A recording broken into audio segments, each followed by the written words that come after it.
성경의 지혜가 필요한 시대, 이러한 제목으로 잠시 말씀 듣고자 합니다. 지혜자 솔로몬이 잠언 7장 18절에서 23절에서 어리석고 순진한 젊은 청년이 간교하고 음흉한 남편 있는 유부녀의 유혹에 빠져들어가는 미련함을 아주 실감나게 성경에서 묘사했어요. 여러분 18절부터 한번 보면 이래요. 뭐라고? 오라 우리가 아침까지 흡족하게 서로 사랑하며 사랑함으로 희락하자. 남편은 집을 떠나 먼 길을 갔는데 은주머니를 가졌은즉 보름날에나 집에 돌아오리라. 여러 가지 고운 말로 유혹하며 입술에 흐리는 말로 꿰물어 젊은이가 곧 그를 따랐으니, 그 다음이 중요한 비유인데요. 소가 도수장으로 가는 것 같고 미련한 자가 벌을 받으려고 쇠사슬에 매이려 가는 것과 같되 필경은 화살이 그 간을 뚫게 되리라. 그 다음에 또 하나 비유가 있어요. 새가 빨리 그물로 들어가되 그의 생명을 잃어버릴 줄을 알지 못함과 같으니라. 여러분, 어리석고 순진한 젊은이가 이 음흉하고 교활한 남편 있는 여자가 남편 집을 비웠다고 이렇게 하면 되겠어요? 이렇게 미워갈 때에 이 순진한 젊은 청년이 어리석음으로 이 세 가지 비유를 했지 않아요? 뭐라고요? 소가 도살장에 끌려가는 것 같고 미련한 자가 벌을 받으려고 쇠사슬에 매이려 가는 것 같고 새가 마치 그물망에 들어가는 것 같아서 결국 화살이 그의 간을 뚫어 생명을 잃어버릴 줄 알지 못함과 같은 어리석음이다. 여러분, 이렇게 솔로몬이 어리석음을 이렇게 책망했어요. 이 어리석음이 한두 가지겠어요? 뻔히 아는데 그 미련함에 빠져가지고 죄악으로 들어가고 죽으러 들어가는 이런 사람들이 너무 많다는 것이지요. 잠언 1장 7절에 지난 주일에 설교할 때도 인용했는데, 여호와를 경외하는 것이 지식의 근본이라. 근본이언을 미련한 자는 지혜와 훈결을 멸시하느니라. 그러면서 지난 주간에 잠언 전체의 주제가 되고 요절이 되어지는 구절이 잠언 1장 7절이라고 했어요. 여호와를 경외하는 것이 지식의 시작이다. 욥기 28장 28절에서 동방의 의인 욥이 뭐라 그랬어요? 또 사람에게 말씀하셨도다. 보라, 주를 경외함이 뭐요? 아까는 지식의 근본이라 그랬는데 여기 주를 경외함이 뭐라고요? 지혜요. 악을 떠남이 명철이니라. 아주 명확하지요. 하나님을 경외하는 것을 지식이라고도 말하고 지혜라고도 말해요. 이 죄악을 떠나는 것이 뭐다? 명철이다. 여러분, 이렇게 이 성경의 지혜에 대하여 이 각기 조금 다른 뜻으로 말씀을 했지만 최고의 지식과 최고의 지혜는 여호와 하나님을 경외하는 것이다. 할렐루야. 여러분, 이게 하나님을 알고 예배하는 것, 하나님을 이 섬기며 예배하는 게 이게 최고의 지식이고 최고의 지혜다. 여러분, 하나님을 경외하는 지혜가 뭐냐? 제가 지난주일도 말했어요. 두 가지로 말했어요. 하나님을 경외하는 지혜는 첫째는 하나님을 예배하고 둘째는 그 말씀에 순종하는 것이다. 여러분, 이 정도면 이제 외워야 돼요. 지혜가 뭐라고요? 지혜가 뭐다? 하나님 경외하는 지혜가 뭐다고요? 하나님을 예배하고 둘째는 그 말씀에 순종하는 것이다. 이렇게 쉽게 정리해 놓으면 지혜롭다라고 하는 말이 얄팍한 그 세상에 나가서 처세술이 지혜가 아니라 진정한 지혜는 하나님을 예배하고 사는 것이고 그 말씀을 듣고 그 말씀에 순종하며 살아가는 것이 진정한 지혜다. 진정한 지식이다. 이렇게 우리가 정리해 놓고 살아간다면 우리가 진정으로 추구해야 되어질 성경의 지식, 성경의 지혜가 그 무엇인지 알기 때문에 방향이 정해졌기 때문에 그 방향으로 나아갈 수가 있지요. 오늘 우리가 시대가 사는 사회는 거칠고 폭력적인 시대예요. 아니 30살 먹는 친구 이 친구 뭐 여기 이 쇠로 끼워가지고 때려가지고 30살 먹은 초등학교 선생님이라 그러잖아요. 중환자실에 입원했는데 어제 죽었다 그러잖아. 이틀 만에. 30살 먹은 처녀인데 이게 있을 수 있는 일이에요. 이런 일이 상상할 수 없는 일들이 우리 주변에 너무 많이 또 나라 사이에도 지금 일어나고 있어요. 오늘의 시대는 이 거친 폭력의 시대라. 이렇게 정의해도 틀리지를 않다고요. 이런 거칠고 폭력적인 시대에 어떻게 하면 하나님을 잘 경외하며 살아갈까? 여기에 가장 필요한 것이 뭐다? 성경의 지혜입니다. 지혜자 솔로몬이 우리에게 알려주어요. 이 지혜롭게 살아가는 것은 첫째 하나님의 말씀에 귀를 기울이는 거예요. 하나님의 말씀을 잘 듣는 것이에요. 하나님의 말씀을 멸시하는 게 이게 미련함이에요. 어리석음이에요. 하나님의 말씀을 잘 들으면 그 말씀대로 순종하고 하나님을 더 잘 예배하게 되어지지요. 그것이 지혜예요. 미련하고 어리석음은요, 하나님의 말씀을 멸시하고 죄악에 빠져 들어가는 거예요. 아까 그 미련한 청년처럼 남편 있는 유부녀가 유혹한다고 거기에 들어가는 것, 이것은요, 만약 남편이 그 아내의 이 부정을 알았을 때는 그 어떤 것으로도 보상을 받지 아니한다 그랬어요. 그 어떤 것을 줘도 보상이 안 된다는 거예요. 이런 어리석은 죄악에 빠져들어가는 사람들이 얼마나 많아요. 거칠고 폭력적인 시대에 이 교회가, 우리가 순수함을 가지고 살아갈 수 있는 비결이 바로 성경의 지혜입니다. 이런 지혜의 능력을 가진 교회가 하나님을 경외하며 주변의 이웃을 사랑합니다. 그래서 지혜 있는 교회에, 지혜가 있는 성도에 그 심령에 즐거움과 평강이 있고 그에게 생명이 있다는 것이지요. 이 시간 거칠고 험한 세상에 성경의 지혜가 꼭 필요하다는 말씀을 들으면서 함께 은혜를 나누고자 합니다. 첫째로, 이 성경의 지혜는 하나님을 경외하고 이웃을 사랑하는 창의적인 능력이라는 것이지요.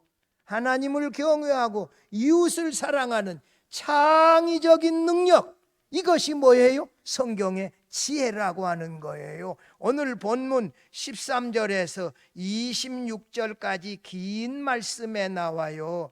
지혜자 솔로몬은 먼저 이 13절에서 26절 사이에 하나님 경외하고 이웃을 사랑하는 창의적인 이 지혜를 세 가지로 정리해서 말씀하고 있어요. 첫 번째, 이 13절에서 18절 사이인데 성경의 지혜가 지혜로운 사람을 복되게 한다는 거예요. 뭐 한다고? 복되게 한다. 본문 13절 18절에 지혜를 얻은 자를 명철을 얻은 사람이라고 하며 그들에게 복이 있다, 복되다, blessed 이렇게 말씀해요. 지혜를 얻은 사람, 명철을 얻은 사람, 이 사람이 히브리어에서 아담이 사람이라고 하는 말이에요. 휴먼 비잉이라고 하는 사람이라고, 아담이라고 하는 단어가 사람으로 번역되어지며 지혜를 얻은 사람, 명철을 얻은 사람이라고 표현했는데, 사람은 하나님의 형상대로 창조되어 이 성경의 지혜, 하나님의 지혜를 가지고 죄악을 떠나 명철하게 살아가는 존재라고 하는 뜻입니다. 그 지혜를 가진 자에게 복이 있다. 할렐루야. 여러분, 그 지혜를 가지고 살아가는 사람이 복된 인생입니다. 13절 봐요.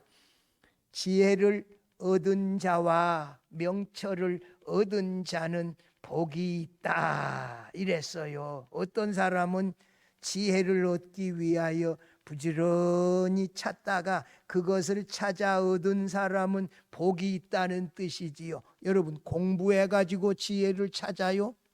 사업해 가지고 지혜를 찾아요? 여러분, 인간이 지혜를 얻기 위하여 노력을 해야 하지만 이거 사람의 노력만으로 되는 게 아니요. 우리가 하나님을 알고 예수 그리스도를 나의 주님이라 믿는 건 성령의 역사가 있어야 돼요. 지혜와 계시의 성령이 내 안에 역사해서 창조주 하나님을 나의 아버지로 알게 하셨고 예수 그리스도를 나의 주님으로 고백하게 하셨다는 사실을 믿으시기를 바랍니다.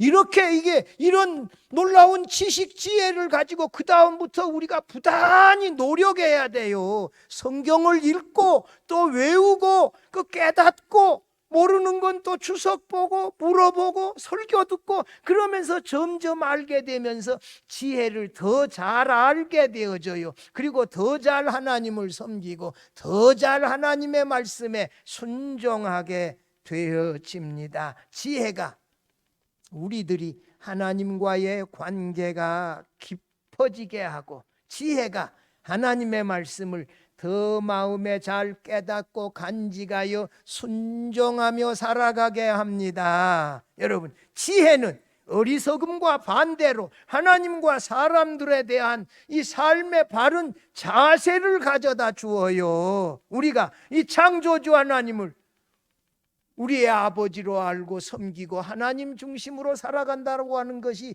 이것이 얼마나 중요한 세계관의 변화예요. 방향이 다르잖아요. 나 중심의 사람, 내가 전부고 내 중심이 아니라 하나님이 중심이고 하나님의 영광을 위하여 하나님 나라 가서 영원히 산다라고 하는 이런 하나님 중심적인 세계관을 가지고 살아간다는 게 이게 얼마나 중요한 것입니까?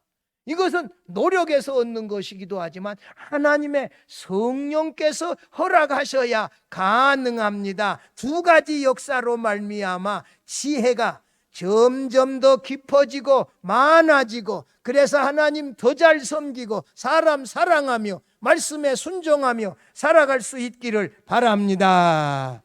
이 14절에서 지혜가 말입니다. 지혜와 돈에 대해서 말해요. 14절 보면 이는 지혜를 얻은 것이 뭘 얻는 것보다 낫고 은을 얻는 것보다 낫고 그 이익이 정금보다 나으니라. 지혜자 솔로몬은 우리를 향하여 돈의 목적을 두지 말라. 돈 그렇게 살아가지 말라. 아니 젊은 아이가 마약 주사 맞고 롤스로이스를 운전해다가 사람을 이렇게 받았어. 그 롤스로이스 자기 차도 아니더라고. 빌렸더라고 리스로. 차만 좋은 거 타면 뭐 하냐고요. 어리석은 일이지. 여자들이요, 처녀들이요, 차 좋은 거 타고 다닌다고 폼내는 사람들한테 그렇게 유혹받지 마세요. 차가 뭐 대단해요? 차가 중요해요? 사람이 중요해요?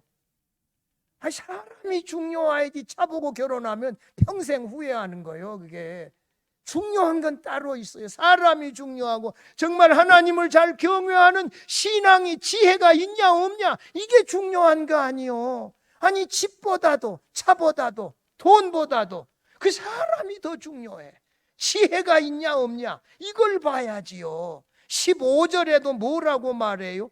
지혜는 진주보다 귀하니 내가 사모하는 모든 것으로도 이에 비교할 수 없도다. 여러분, 지혜는 진주, 금은 이런 것과 비교할 수 없는 것인데 요즘 살아가는 사람들이 이 돈의 위력에 이 약호가 죽어가지고 그냥 돈 많은 사람들, 돈 있는 사람들 앞에서는 꼼짝도 못하고 그러는데 그런다고 뭐 돈 줄 것도 아닌데 약호 죽을 필요도 없어요. 응? 너무 그렇게 죽을 필요도 없어. 아니 뭐 저기 삼성의 그 회장이 뭐 약호 죽는다고 돈 줄 것도 아닌데 그 죽을 필요도 없어. 당당하게 하나님을 경외하는 지혜를 가지고 살아간다는 게 이 지혜는 말입니다. 돈하고 비교할 수 없는 것이에요. 비교할 수가 없다. 우리에게 이런 자세가 있어야죠. 신앙을 제대로 가지고 하나님을 잘 섬기며 살아가는 거, 이거는 돈과 비교할 수 없는 소중한 것이다. 이런 의식이 있어야지요. 잠언 16장 16절에도 뭐라고요? 지혜를 얻는 것이 금을 얻는 것보다 얼마나 나은고, 명철을 얻는 것이 은을 얻는 것보다 더욱 나으니라. 이 한국 사회가 이게요, 한 3, 40년, 이 70년대까지만 해도 우리가 학교 다닐 때 도시락 없이 다니고 그랬어요. 먹고 사는 문제가 얼마나 힘들었는데, 그런데 지금 그런 사회가 아니라 3만 불이 넘는 1인당 GNP가 3만 5천 불에 가까우는 이런 사회가 되어져서 먹는 거 이런데 관심도 없는데, 그래서 돈의 위력을 너무 많이 느끼고 돈에 약호 죽고 그러는데 그러지 말라고요.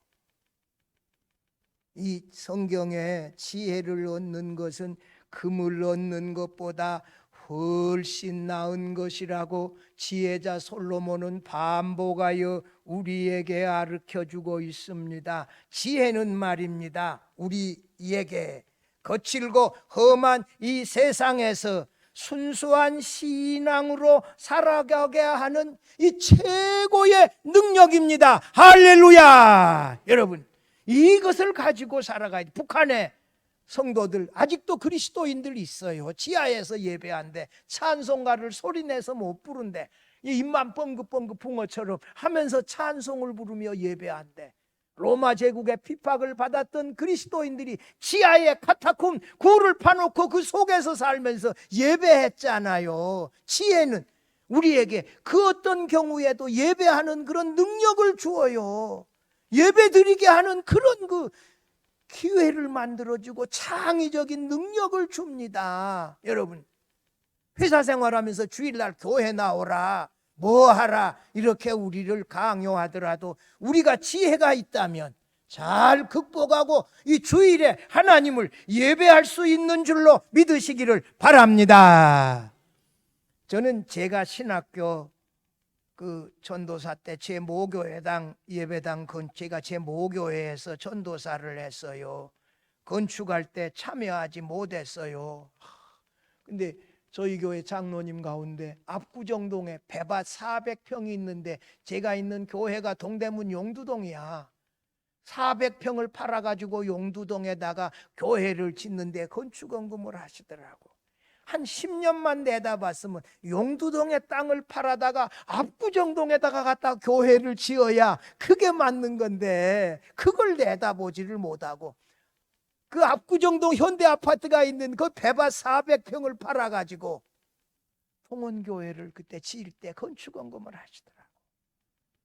그때 뭐 여러 가지 모양의 건축원금 하는데 제가 동참하지 못했는데 그 후에 제가 목회하면서 2번의 예배당 건축하는데 이번에 건축할 때 우리 사랑하는 성도들이 참 어려운 가운데 정성을 다해서 헌금해 주어서 이 말할 수 없는 하나님의 은혜고 고마움과 감사함이 제 마음에 있지요. 여러분 주신 돈을 가지고 예배당 건축을 위하여 헌금을 한다, 하나님을 위하여 사용한다, 이게 놀라운 하나님의 지혜임을 믿으시기를 바랍니다. 우리 생애에 이런 기회 자주 오지 않아요. 한번 올까 말까 해요. 한두 번.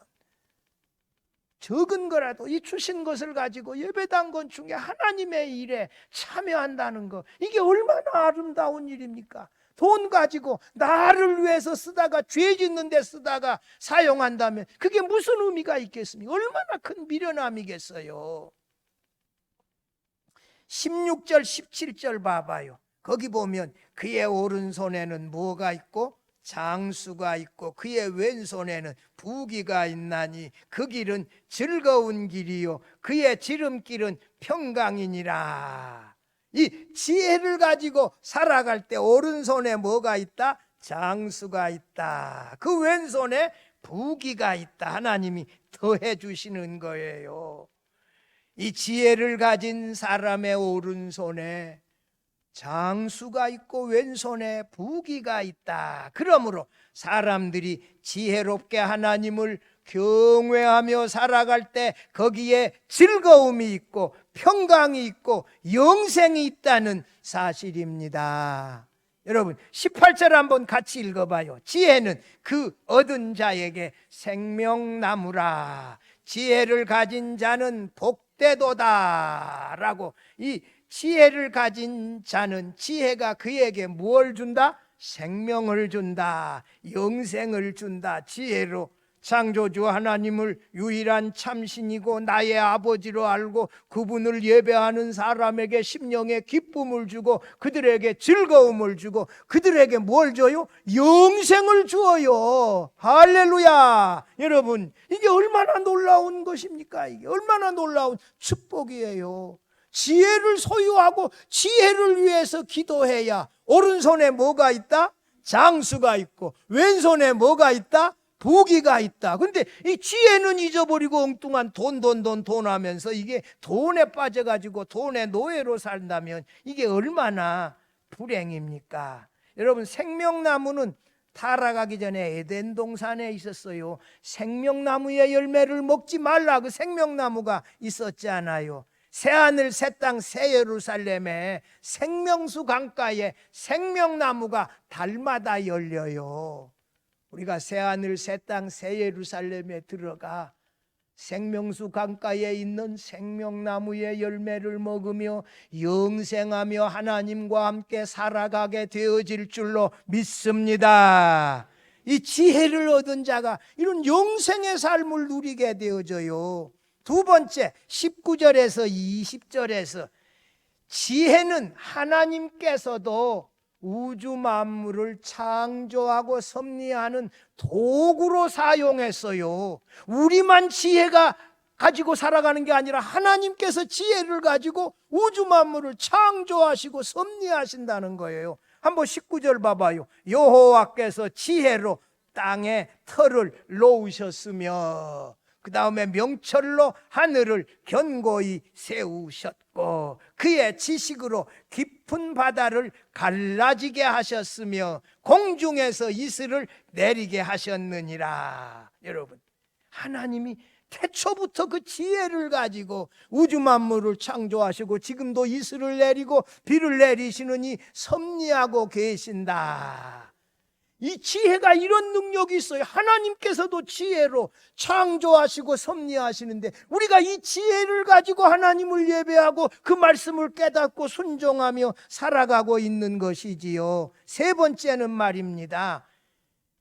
21절 26절에서 지혜가 하나님의 자녀들을 안전하게 지키신다고 말씀해요. 여러분 21절 한번 봐봐요. 거기 보면 내 아들아 완전한 지혜와 근신을 지키고 이것들이 내 눈앞에서 떠나지 말게 하라.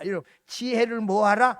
지키라 말이에요. 지혜가 떠나지 말게 하라. 여러분, 이 지혜를 지키고 지혜롭게 살아가라는 것이지요. 여러분, 지혜를 붙들고 지혜롭게 살아갈 수 있기를 바랍니다. 이 얼마나 지혜가 소중합니까? 이 지혜를 버리고 어리석음에 빠져 산다면 이게 어떻게 멸망으로 빠지지 않겠어요?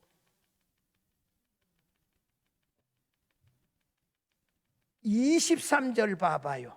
아니요, 22절에 보면 아까 지혜를 지키고 떠나지 아니하면 그것이 내 영혼의 생명이 되며, 여러분, 지혜가 우리 영혼의 생명이 되며 생명을 준다는 거예요. 지혜가 생명으로 인도해요.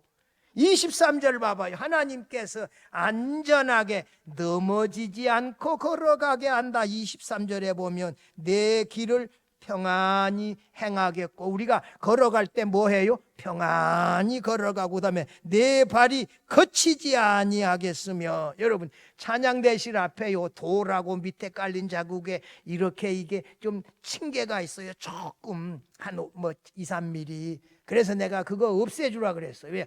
노인들 가다가 이 걸리면 어떡할까요? 젊은 사람들은 금방 일어나. 근데 노인들은 어떻게?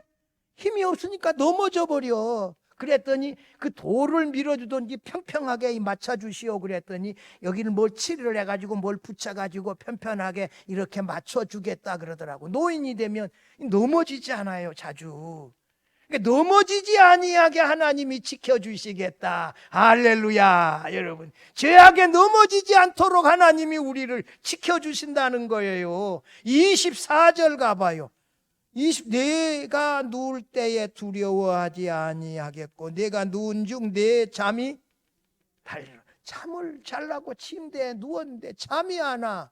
염려와 걱정 때문에. 근데 하나님이 그 사랑하는 자에게 뭘 주신다? 잠을 주신다. 여러분, 잠 잘 주무시는 거 하나님의 은혜인 줄로 믿으시기를 바랍니다. 아니, 이게 두려움이 없고 평안하게 잠자고 아침에 일어난다. 이 하나님이 우리에게 단잠을 주셨다는 것이지요.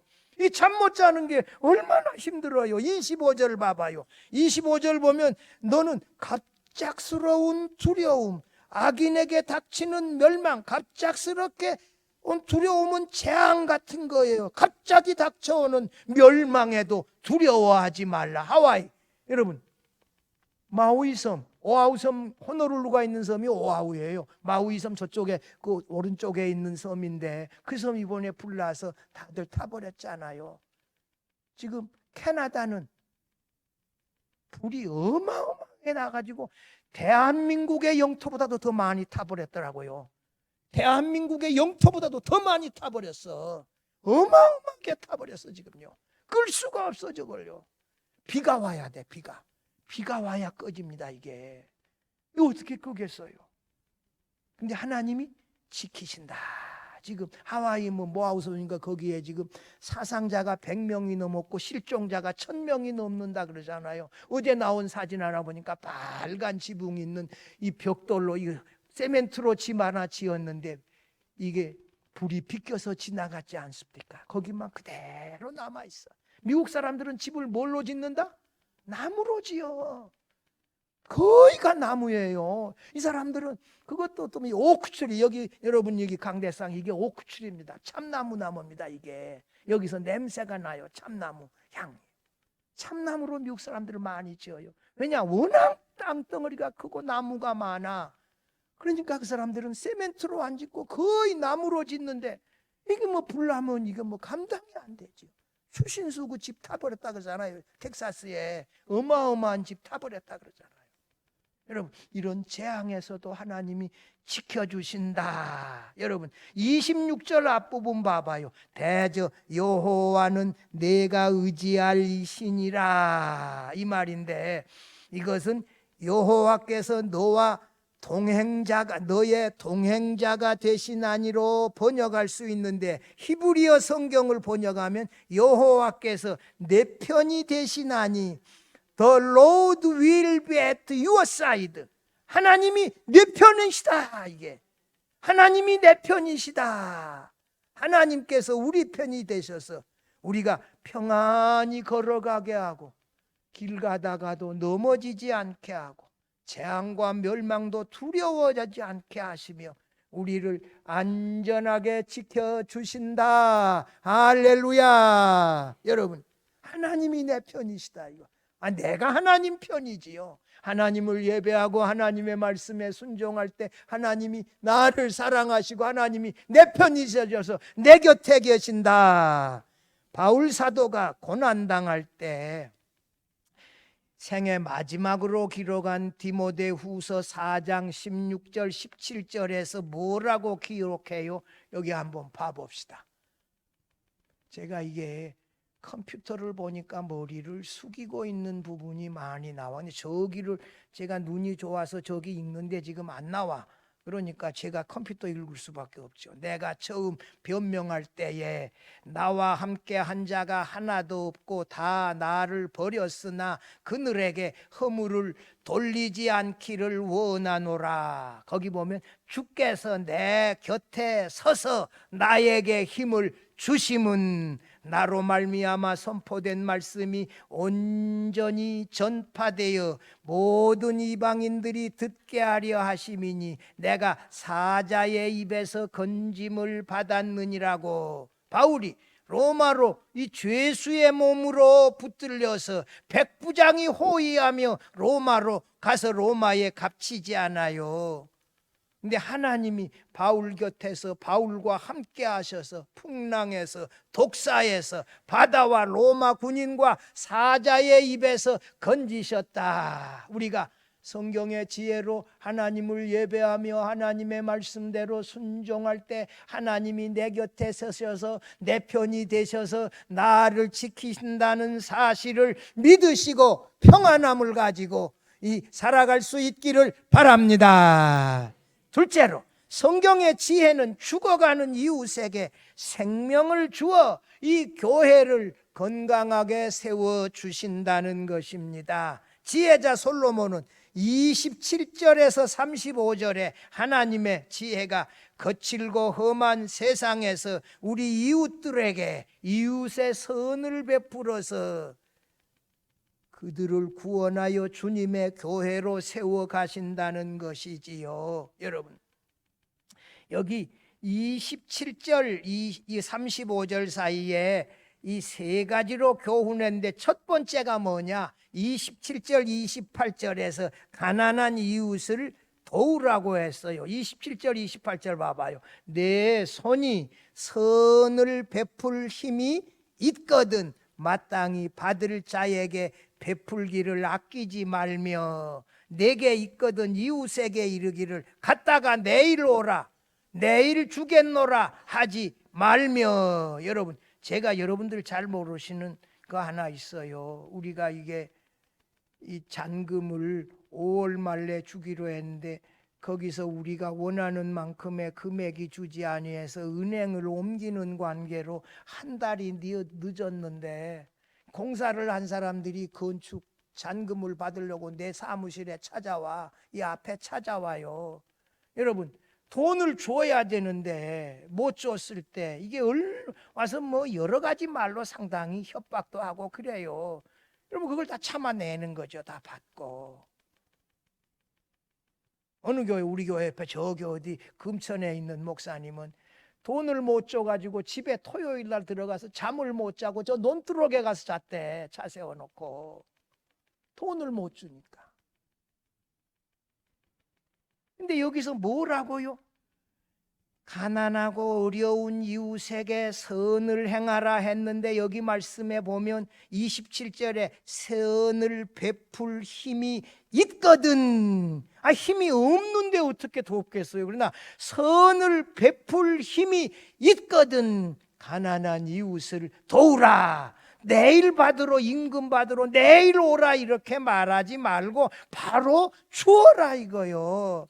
왜 이게 힘들게 내일 또 오라 그러냐고. 그렇게 말하지 말고 즉시로 선을 행하라. 여러분, 교회로 하여금 우리 성도들로 하여금 이웃에게 무엇을 행하라? 이웃에게 선을 베풀라. 내일로 미루지 말라. 여러분, 돈 끌어오면 단팔에 거절해 보지 말고 뭐 그 돈은 못 주더라도 얼마라도 줄 수 있으면 그냥 줘. 어떡하겠어요. 단칸에 거절하지 말고. 두 번째 29절 30절에서 무지한 이웃을 보호하라고 했습니다. 29절 30절 봐봐요. 내 이웃이 내 곁에서 평안히 살거든 그를 해하려고 꾀하지 말며. 뭐 하라고? 해하려고 꾀하지 말며. 30절 사람이 내게 악을 행하지 아니하였거든 까닭없이 더불어 다투지 말며. 내 이웃을 해하지 말고 이웃을 까닭없이 이웃과 더불어 다투지 말라고 말씀해요.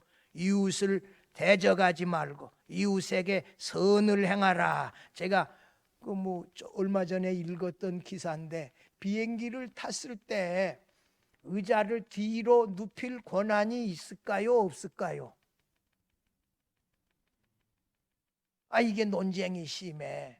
뒤로 할 수 없대. 이거 여행사에서 항공기 회사에서 책임을 져야 된대. 그럼 반쯤 눕힐 권한이 있느냐? 아주 눕힐 수 있느냐? 그러면 뒷사람이 뒷사람은 이 공간을 이만큼 손해 보니까 이게 누구 권한이라고? 누구 권한이라고 정해진 게 없더라고요. 이게 그러니까 상당히 뒤로 의자를 할 때 비행기 타서 조심해야 되겠더라고. 앞사람에게 권한이 있는 게 아니요.